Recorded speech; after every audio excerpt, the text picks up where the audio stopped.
This is Football Friday Night, The Score. Supported by Johnny's Pizza House, CarStar Laney's Collision Center, Bayou Kubota, Guerrero and Guerrero the Injury Attorney, and Washita Valley Federal Credit Union.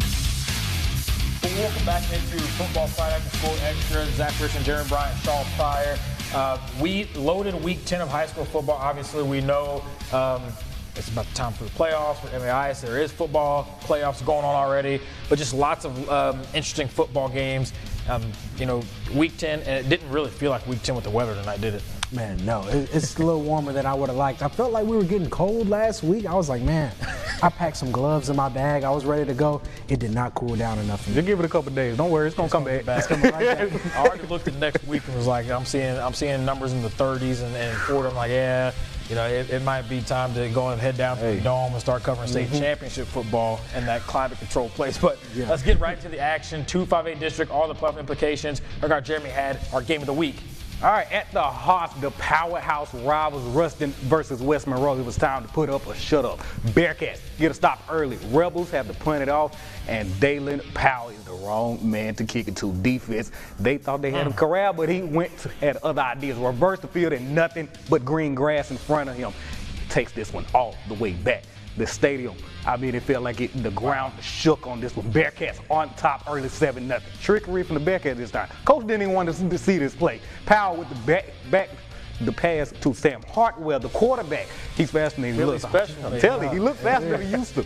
Hey, inside the 5-yard line, next play. Got 5 on it. Dalen Powell with the handoff, and he trucks in for another score. 14-0 Bearcats. We know how this went last time. Don't get too comfortable. And just when I say that, Rebels decide to use their own workhorse. The Pony Express was running away. Don't go high, he's too strong for that. Shrugs off the tackle, gets into pay the Rebels are on the board 14-7. We're only just getting started, I'm telling you. Kedron McNeil said, hey, let's put that train in the station. Lambo is ready to pick up the rest of this. Gets to the second level. He turned on the acceleration. Touchdown, Rebels. They tied this game up at 14 apiece. Bearcats right back at it. Hartwell on the drop back. Josiah Morgan downfield. Nabs the snag and puts the Bearcats at the goal line.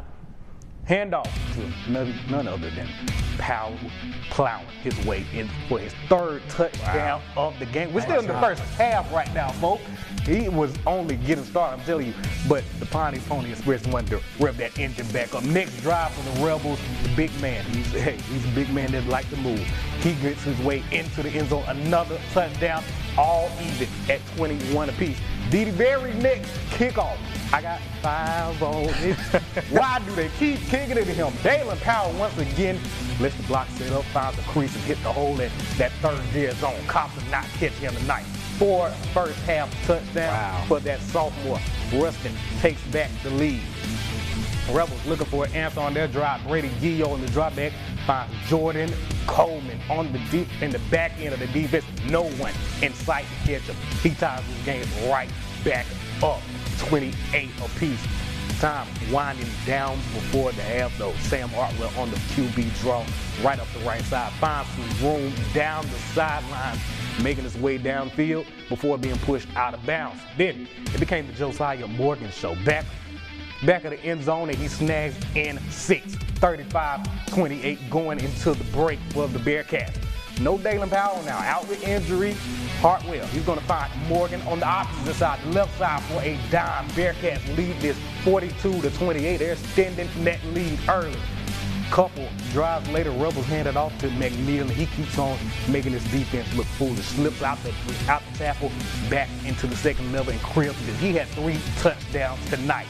Ruston still leading this one 42-38. At this point, Bearcats reach back into their bag and trick Josiah Morgan with the ball off the reverse.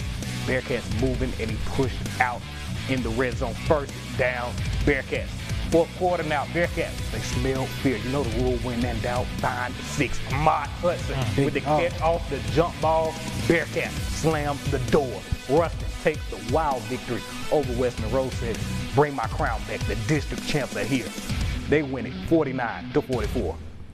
I'll tell you what, in order to claim that district title, they needed Neville to do something special in this one as they were hosting the Ash Trojans. Early in this game, not a lot happening on either offense, but then it's Jamarian Roberson starting to get things going. He waits patiently in the hole and then gets to the outside and yeah, shows that burst of speed, gets down the sideline before he's finally pushed out of bounds, but not after a big time first down. Then Robinson's going to hand off to he's going to find Desi Bird right here. Mr. Bird had one great game, and that's just one of his many fantastic catches for a first down. Then they go to Jarvis Blackston. Tough run, just pinballed off defenders, in for the score. Neville takes an early 7-0 lead. The defense gets the stop they need, and Parker Robinson and the offense goes right back to work. Check this one out. A double move on the outside. Who else? Zealand Young right here as he goes up, makes an incredible grab. Hey, if you like that catch, just wait a little bit. I've got an even better one. They go right back to Blackston again. This time he's just going to rumble his way in, just run the defender into the end zone. 14-0, the Neville Tigers lead in this ball game. How about some defense now? Ash looking for a little screen pass versus Jacoby Collins right here, right there to shut things down. Then you're going to go back to the offensive attack. It's Jarvis Blackston. Looks like he's going to be bottled up and stopped for a little to no gain right here. Yeah. Okay. Obviously wrong about that. He spins out of it into open space. He's gone. In for the score. Neville takes an early 21-0 lead. And we've seen Neville struggle in the past to play 4 quarters and hold on to those leads. And we kind of got a sniff and kind of got a little scare here. You're going to see Carson Sellers right here. He's going to find Jakiran Griffin. He's going to go to work and just get through the secondary of that defense. In for the touchdown. 21-7. Under a minute to go now. About 37 seconds to be exact. How about this? Parker Robinson goes down the field to Caden Jones. Yeah, right. The bread basket. He falls in there. Neville calls timeout. Here's that catch I was talking about. Robinson to Mr. Young. Okay. Check out the grab. One hand holding off the defender, in for the touchdown. Neville with all the momentum in this ball game. Second half, they would roll in this one. They get the win over Ash, 31-14, your final in that one. All right, we take you over to more district championship action, district title action. This game started off so fast with Franklin Parish. Almost missed his first play. Malik Credit in for the early touchdown. Extra points good.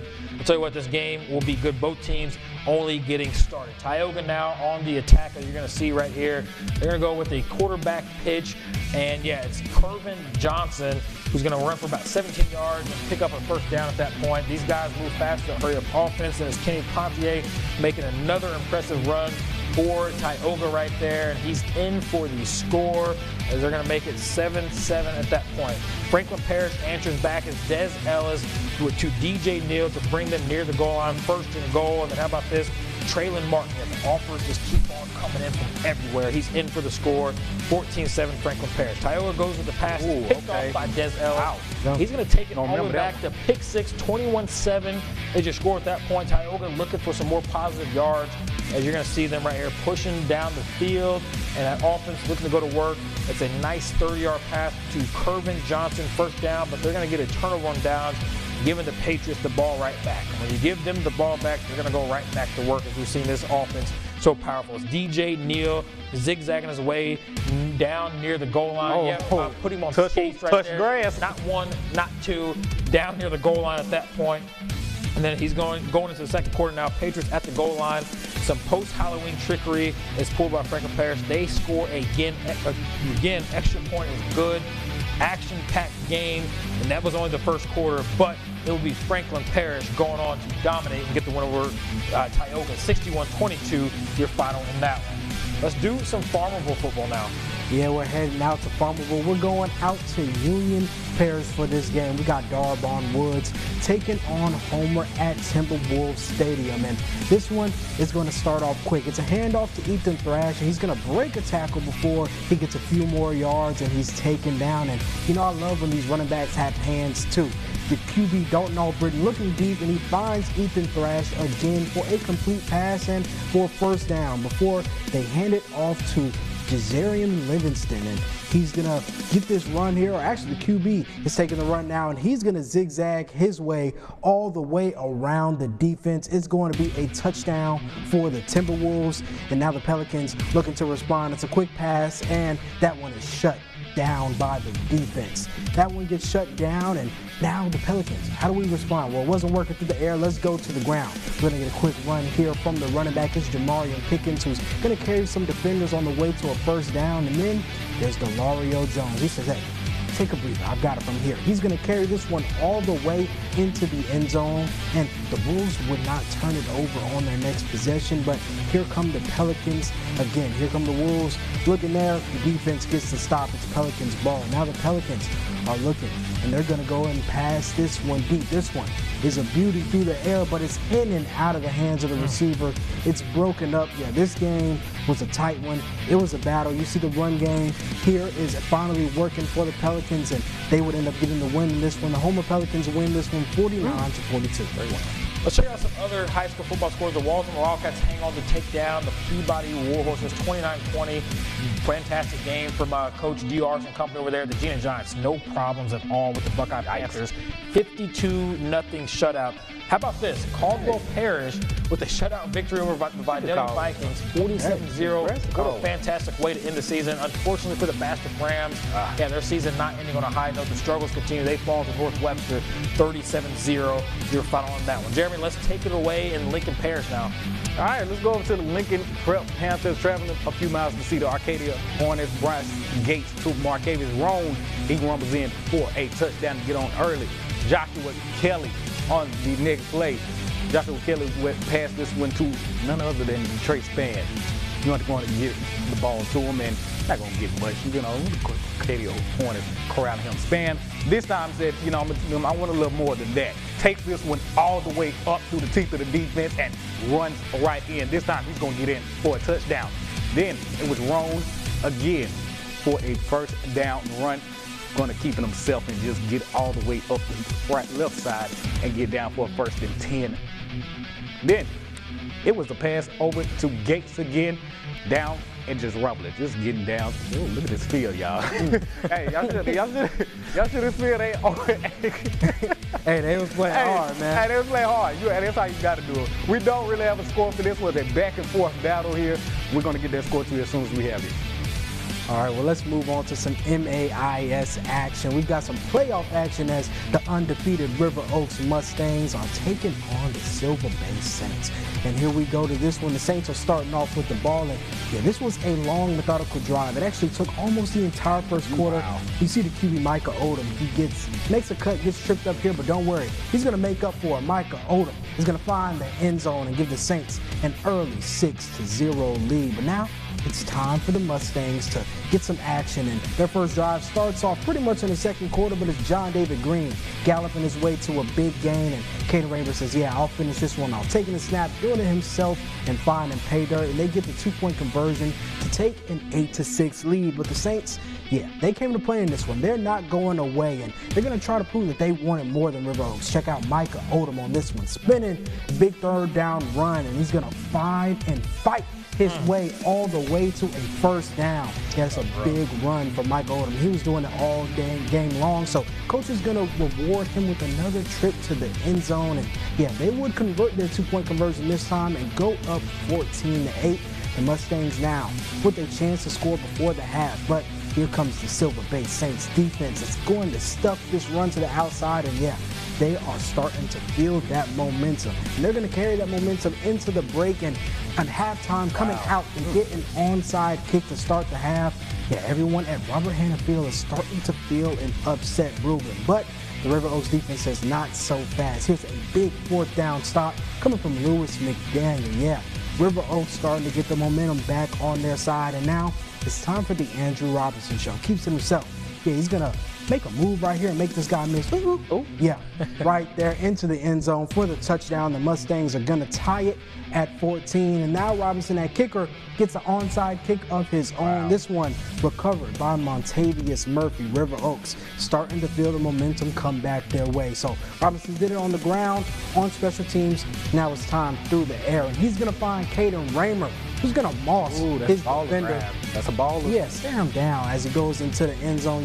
The Mustangs, this one stayed close, but they would eventually be able to get the win in overtime, and they win this one 40-34. All right, well, now we're at PVA versus Benton. And Benton Academy Raiders are looking to spoil things for the Prairie View Academy Spartans. And on the opening drive for the Spartans, it's number 10, QB, Nathan Stokes. He's going to throw a beautiful ball to Landon and Devil. And, yeah, they're going to draw first blood. The Spartans stick their stake in 7-0 PVA. And now the Raiders are going to move the ball up the field on their next possession until a botched handoff. You see the 7-0 lead for PVA. Yeah, the Raiders trying their best, but a botched handoff, and that ball is going to be recovered by the Spartans. And yeah, the Spartans are starting to feel the momentum on their side. It's first down, and they're going to get a handoff to the outside. And yeah, he's going to take this one all the way. Oh, don't get run over, Cameron. Into the end zone, diving into the end zone. Hey, those will get close. You don't want to roll down with that camera, but they're up 13. Ain't got money for that one. The ensuing kickoff, the Raiders and their captain, number 3, Peyton McGlawn, is going to set his team up in good field goal position, but he wanted more. Here's McGlawn again. He's going to take the screen this time all the way to the house. Yeah, rumble, young man, rumble. Nobody's going to catch him. After a failed 2-point conversion, they go down 13-6, but PVA would have a turnover on downs on the next possession, so it's Raiders back with the ball. QB, Clayton Saxon. He's going to find who else? It's Peyton McGlawn again on the drag, this time for another score, carrying defenders into the end zone. Benton Academy is going to get the 2-point conversion this time to go up 14-13. And here's Hayden Little, answering right back. He's actually going to find Nathan Stokes, who was at QB earlier, for a TV, and he's going to run this ball in for the end zone. The extra point will be good, making guys miss, and PVA will take a 19-14 lead. Look, after a series of penalties and punts, the Spartans get the ball back, and it's Hayden Little again finding number 7, Cole Murphy. And that's going to put PVA up 27-14. The Raiders would not go down in this one without a fight, but the PVA Spartans will take a 27-20 lead into the half and end up winning this one 39-20. All right, now we're at Riverfield Academy, right? And Wayne, they're taking on Wayne Academy, and the Riverfield Academy is the first round of the playoffs for them, and Brad Nasser is going to push it in for a 4-yard touchdown run for Riverfield. Riverfield's going to go for 2, and John K. Ziegler, he's going to keep it. Big Boy gets in for the 2 points. Wayne County, he's going to return the kickoff for a touchdown, and it's going to be 8-7. Brad Nasser is going to respond with a big 35-yard run for the Riverfield Academy. And then John K. Ziegler, he said, I'm going to finish this one off again with a 1-yard rushing touchdown. The big boy gets into the end zone. Riverfield is up 16-7 after they score the 2-point conversions, and now it's 4th down, so they need a big play. Wayne Academy, Bentley Jones is going to rifle it in for a 1st down. And then there's wide receiver Caden Howard. He lines up a QB, and he says, yeah, Wildcat, I'll keep this one all the way for a 3-yard rushing touchdown of my own. Yeah, this was a great game, and the Riverfield Academy Raiders would end up falling in this one to Wayne Academy 24-28. Let's check out some other MAIS football scores. Claiborne Academy's season comes to an end as they fought at Newton Academy 48-20. You're following that one. And yeah, Briarfield Academy, Tallulah Academy, what a fantastic football game that was. It was the Trojans coming out on top with a 4-point win. All right, Jeremy, let's check out some Thursday night football action. All right, over at the Grove, the Grove Tigers welcome the undefeated OCS Eagles, looking for revenge against their longtime rivals. Tigers up first. Bryson Reeves gets going in the air, finds his man downfield, 1st and 10, and they move those chains. Then it was Patrick Hill. Very first touch of the football, he took this one right to the crib, right past the entire defense, and said, put 6 up on my scoreboard right now. I need it right now. I mean, wheels on it. Yeah, I'm telling you. Next drive, they go back to PJ, Patrick Hill. He said, I'm not here to play around with y'all. He is on the loose again. Nobody left to catch him. He's back in the end zone, just feeling like home. Put 6 more up on the board. Then the Tigers, they keep that engine running. This time, Owen Layton gets the handoff, and the run game is serving this Eagles defense up on a platter. Got them like DJ Khaled. Another 20-0 Tigers right now. They are feasting. Eagles with a little pushback now. Drop back by Reeves, and the Tiger Bradshaw said, let me meet with you. Let me have a chat with you in this backfield. Brings the quarterback down for the sack. Eagles finally get a stop and get off the field. Then it's turpentine. In the red zone, they turn the turpentine Thursday into points. OTS gets on the board now, but they still trail 20-7. Following the kickoff, the Eagles could not get out of their own way, though. They surely couldn't get out of Owen Layton's way. Dodges the entire defense on the kickoff, hits the edge, and takes this the distance. His second touchdown of the game. What a performance for him. He lost his grandmother last night, and the same day he put up 3 touchdowns. Absolutely great performance from that kid. Eagles on offense now. Luke Vadrine on the pass looking for Turpin again, but finds the men in black. Picked off by the defense, and the Tigers send the Eagles home with their first L of the season, a 34-21 trouncing. All right, let's do some more 2-5A action as the Washita Lions looking to get back in the win column after some very, very tough losses. Coach Benji Lewis and company had some pent-up aggression. They let it out all on the Pineville Rebels. Early on, first play from scrimmage for the Lions. It's MJ Dade, 71 yards. Yeah, he said, Rebels, y'all not welcome in Dade County. Takes this one to the crib. Early touchdown for the Lions. And how about this defense? They get the stop right here. This ball is going to pop out right here. You see Dylan Berryman get his hands on, and it's never a good thing if you're an offensive player. The ball pops out. Brandon Bruce, who just seems to be wherever the turnovers are, he's on that right there. In for the score, 14-0, just like that in the first quarter. Then how about this? Montrell Connor wanted to join on the fun. I said, hey, I'm going to stay in the end zone because they're going to score so quick. Connor takes this one, gets down here, turn on the Jets, Montrell. Hey, get that trail off. Get that trail off. 55-yard touchdown run. But you know what? That's okay because they want to share the love right here with this guy. Seneca Battle right to your living room for the touchdown. Lions continue to roll in this one. Next Washita possession, it's Mr. Connor to battle once again. And yeah, I think they're ready for the playoffs. They showed, hey, we're still a really good football team despite the record. They are. They get the win over Pineville, 56-0, your final down. Also in action, big-time rivalry game, the Sterlington Panthers and Union Farmers. Sterlington already leading 20-0 at the half. Check out TJ Birch, going to just open the second half up with a little bit of fireworks, or so we thought right here. He gets down the middle right here, right through the heart of the defense or the kickoff team right here. And yeah, he's down there, one man to meet, tries to step on, he's brought get down. that trail off. Save the touchdown at that point, but you're not going to save him. You're not going to stop for too long. As J-Rob Breen is going to find Devin Downs. Beautiful catch. Helmet pops off and everything. Didn't matter. Mr. Downs, yeah, not just for baseball anymore. I guess everybody already knew he wasn't just for baseball. How about this? The Farmers looking to pass it. It's Keenan Green for the Panthers with the incredible interception right there. Unable to get points out of it. They had to punt the ball back away, but the Panthers defense looking to get another stop. How about Collinsworth? Monstrous tackle right there. WWE needs your fun services. stuff from him. But then J-Rob Breen, hey, you said Devin Downs' names, I feel like, every single week. And we're going to say it down time right here as, Mr. Breen hooks up with Mr. Downs. And he's just going to show off his speed and athleticism. He's in for the score. Sterlington rolls over Union 42-7. Your final on that one. Let's check out a few other scores from Friday Night Football. How about the Faraday Trojans, the big 46-6 win over the Rayville Hornets. St. Frederick in a district title game. They fall just shy as Delta Charter gets to win 32-29, your final on that one. Also in action, the Cedar Creek Cougars. Yeah, a tough night for them as they fall to Jonesboro Hawks 30-0, your final on that one. How about this? Haynesville going for their surprise, dominated once again. Hey, we'll see you guys down at the Dome here next month. They get the win over the Glenbrook Apaches 47-0. Now, before we head off and start the other video, let's go ahead and get to that Arkansas video. We go Hamburg and Stuttgart in this one. Early in the game, how about this? It's Nikel Lewis with the rushing touchdown early to get the lead. And then how about this? It's Stuttgart going to answer back. It's Twyquan Hall with the rushing touchdown of his own. Then it's Caden Thomas with the rushing touchdowns. Back and forth, we're flying through these highlights. Kane Price with Stuttgart going to answer back with a beautiful pass to Quintarian Johnson.